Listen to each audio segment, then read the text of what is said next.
This question now, question number 7 है। Statement 1 and 2 है।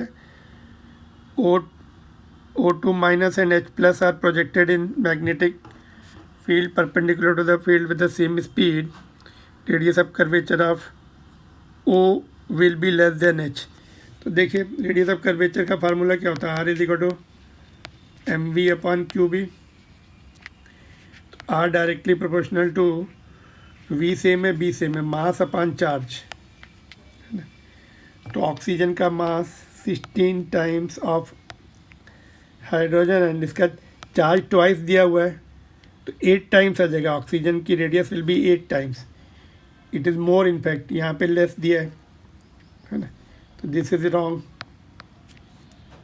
ठीक है, ऑक्सीजन का मास एंड चार्ज रेशो देखिए मोर देन एच हुआ कि नहीं। अगर हमने ऑक्सीजन एच का मास m ले लिया चलो, और ये Q, तो ये कितना है 16m अपॉन 2Q, तो 8 हुआ है ना। What about this question E, what about second statement, इसमें भी यही लॉजिक है, इसमें चार्ज भी सेम हो गया, अभी V तो सेम था, B भी सेम है। देखो second statement, electron and proton projected in the magnetic field perpendicular to the field with the same speed, the radius of curvature. तो V भी सेम, B भी सेम, चार्ज भी same.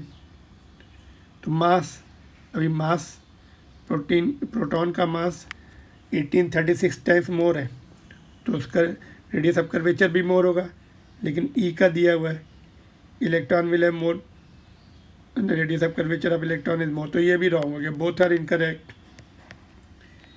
तो option number 3 दिख रहे हैं ना, both statement 1 and 2 are incorrect.